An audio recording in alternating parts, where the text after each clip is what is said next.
তোমরা সবাই কেমন আছো? আশা করছি ভালো আছো, আর আমিও ভীষণ ভালো আছি।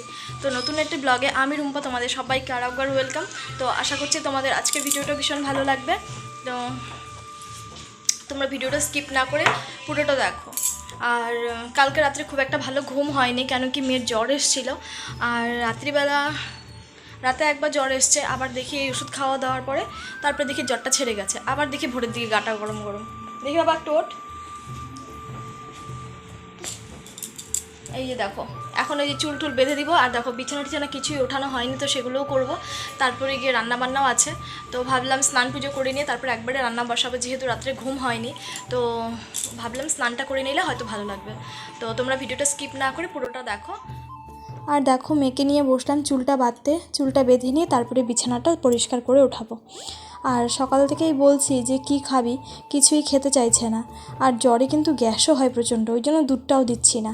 তো কিছু তো খেতে হবে, আর এখনকার জ্বরগুলো এরকম না, অ্যান্টিবায়োটিক ছাড়া কাজই করে না। আর অ্যান্টিবায়োটিক খেলে তো শরীরটা এমনিই দুর্বল করে দেয়। তো দেখি কি খায়, তাড়াতাড়ি করে সমস্ত কাজকর্ম করে ওকে আগে খাইয়ে নেব।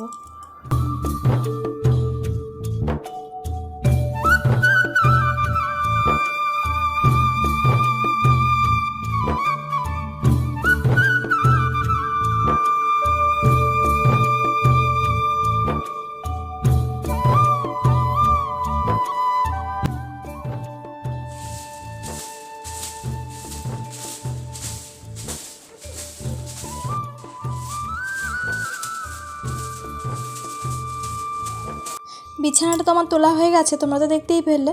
আর এখন দেখো বিছানাটা ওঠার পরে ঠিক এরকমটা লাগছিল।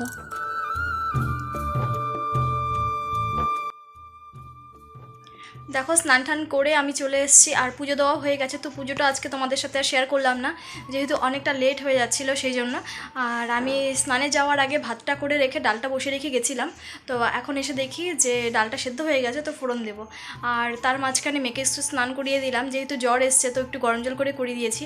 তো এখনকার ডক্টররা বলে যে জ্বর আসলেও স্নান করাতে, তো সেই জন্য স্নানটা করিয়ে দিলাম। আর কি রান্না করি তোমাদের সাথে সবটাই শেয়ার করবো, খুব বেশি কিছু রান্না করবো না, সিম্পল, যেহেতু মেয়ের শরীরটা ভালো নেই। তো তোমরা ভিডিওটা দেখতে থাকো, আশা করছি ভালো লাগবে। এই যে দেখো আমার ডালটা ফুটে গেছে, আর দেখো অনেকটা শুকিয়েও গেছে, যেহেতু আমি স্নানে গেছিলাম ডালটা বসিয়ে রেখে। তো একটু গরম জল করে দিয়ে দেবো। তো পাশের ওভেনে দেখো তেল দিয়ে রেখেছিলাম, আর তেলটা ভীষণ গরম হয়ে গেছিলো। তো অনেকটা কড়াই পুড়েও গেছে সাইড দিয়ে, তো সেটা মাজতে তো ভীষণই কষ্ট হবে, তো কিছু করার নেই। আর যেহেতু একসাথে দুটোই করতে হচ্ছে, দুপাশে রান্না করছি, তো এমনিতে দেরি হয়েছে তোমাদেরকে তো বললামই, তো চটপট করার জন্য দুটো গ্যাসেই করছি। আর এখানে আলুটা ভাজা বসিয়ে দিলাম, আর তোমাদেরকে তো বলাই হয়নি আমি কি রান্না করব। তো তোমাদের দাদাভাইকে বলেছিলাম যে বাজারে যেতে হবে না আজকে, তো ঘরে ডিম ছিল সেটাই রান্না করব। আর এই পাশে দেখো ওই ডালটায় গরম জল দিয়ে নামিয়ে রেখেছি, আর এখন আমি ডালটাকে সম্বার দিয়ে নেব। তো ডালের জন্য আমি মুসুর ডাল যেহেতু করছি, তো ওখানে পেঁয়াজ সম্বার আর কালো জিরা সম্বারই দেবো। আর শুকনো লঙ্কা ছিল না ঘরে, না তো আমি শুকনো লঙ্কাও দিই। পেঁয়াজটা কালো জিরাটা দেখো একসাথেই দিয়ে দিলাম, আর কালো জিরা একটু পরে দিলেও হতো, ভাবলাম যে না দিয়ে একবারে ভাজা ভাজা করে নিই। আর পেঁয়াজটাকে লাল লাল করে ভেজে নিয়ে তারপরে ডালটাকে ছেড়ে দেবো। অনেককেই দেখেছি যে মুসুর ডালে তেজপাতা খায়, তো আমি সেটা দিই না, কিন্তু ধনেপাতা ঘরে থাকলে নামানোর আগে দিয়ে ধনেপাতাটা দিয়ে দিই, সেন্টটা ভালো হয় খেতে। আর এখানে দেখো আলুটাও তো আমার ভাজা হয়ে গেছে, তো নামিয়ে রাখছি। আর যে কোনো সবজি না একটু ভেজে রান্না করলে তার টেস্টটা মনে হয় বেড়ে যায়। আর এই পাশে দেখো পেঁয়াজটা ভাজা হয়ে গেছিলো, তাই আমি ডালটা ছেড়ে দিলাম। আর মুসুরির ডালের না একটা নিয়ম আছে, যত ভালো করে গলবে তত নাকি টেস্ট বেশি হয়। আর আজকে দেখো ডিম সেদ্ধ করে তারপরে তরকারি করছি না, আজকে ইচ্ছে করছিল অমলেট করে করতে, তাই করে ফেললাম। তো ডিম সেদ্ধ করে তো খাওয়াই হয়, অমলেট করেই খাওয়া হয় না, তো ভাবলাম আজকেই তবে করে ফেলি অমলেট করে ঝোল। ডালটা হয়ে গেছে, আর ওই কড়াইটা ধুয়েই আমি তেল দিয়ে দিলাম, এটার মধ্যেই ডিমটা করে নেব। আর এখন দেখো আমি সম্বার দিলাম হলো যে গোটা জিরে আর তেজপাতা। তো এটা এখন একটু ভাজা ভাজা করে নিয়ে তারপরে ডিমের যা মশলা লাগে সেটা আমি করে রেখেছি, সেটা এখন দিয়ে দেব। আর এখন মশলাটাকে খুব ভালো করে ভেজে নেব, মশলাটা ঠিকঠাক ভাজা না হলে খেতে একদমই ভালো হবে না। তো আর আজকে যখন আমি ডিমের অমলেটটা ভাজছিলাম না, তখন একটা এক্সপিরিয়েন্স হয়েছিল আমার সঙ্গে বিয়ের পর, তো সেটাই মনে পড়ে যাচ্ছিলো।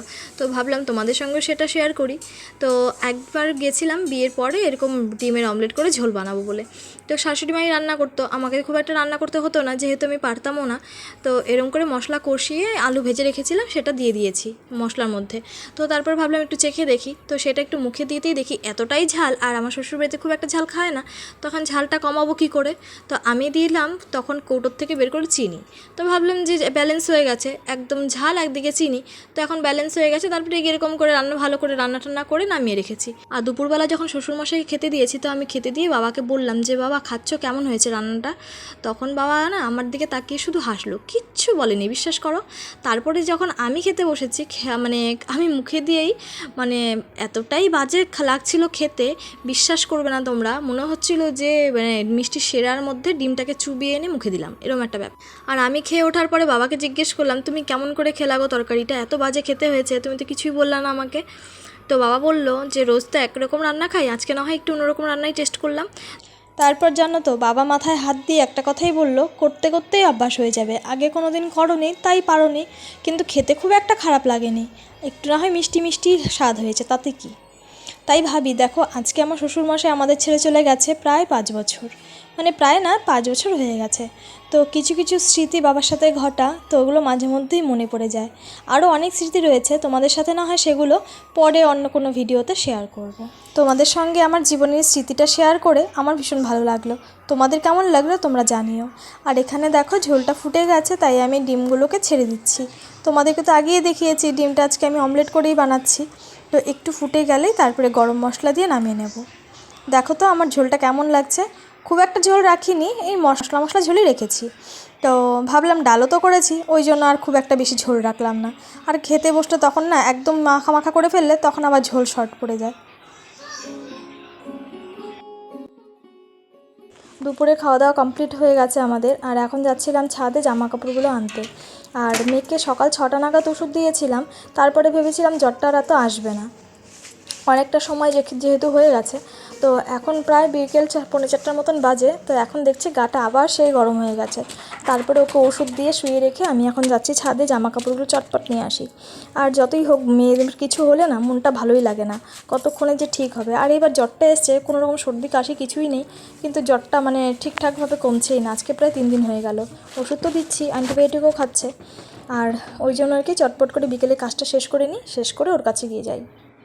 দেখো ছাদের থেকে এক ঢিপ জামা কাপড় নিয়ে চলে এসেছি, আর এখন সেগুলোকে গোছাবো। তো বলেছিলাম মেয়ে শরীর ভালো না, এ দেখো খাওয়া দাওয়া করে ঘুমিয়ে গেছে, দেখো ঘুমিয়ে পড়েছে। তো এখন আমি এই জামা কাপড়গুলো সব গোছাই। দেখো কত জামা কাপড় ধুয়েছি আজকে, যেহেতু জ্বর এসেছিলো বারবার জামা কাপড় চেঞ্জ করে দিয়েছিলাম, তো সেই জন্য এত জামা কাপড়। তো এগুলো এখন সব গোছাবো। দেখতেই তো পেলে কতগুলো জামা কাপড় ধুয়েছি, তো আজকে এগুলো সব গোছাবো। আর মেয়ে তো শরীরটা ভালো নেই, তোমরা তো জানোই মেয়ের জ্বর এসছে, তো মেয়েও ঘুমিয়ে আছে। তো ঘুমিয়ে থাকতে থাকতে আমি এগুলো গুছিয়ে পরিষ্কার করে রাখি, আর আমিও একটু শুয়ে রেস্ট নেব। তো আজকের মতন ভিডিওটা এখানেই শেষ করছি। আর ভিডিওটা কোথাও যদি তোমাদের একটু ভালো লেগে থাকে তবে প্লিজ একটা লাইক করে দিও। আর যারা আমার চ্যানেলের নতুন ভিডিও দেখছো তারা প্লিজ আমাকে সাবস্ক্রাইব করে আমার পাশে থেকো। আর পুরনো বন্ধুদেরকে তো অসংখ্য ধন্যবাদ তোমরা এইভাবে পাশে থাকার জন্য। তো তোমরাও ভালো থেকো, সুস্থ থেকো, দেখা হবে পরের একটি ভিডিওতে। তো আজকের মতন টাটা।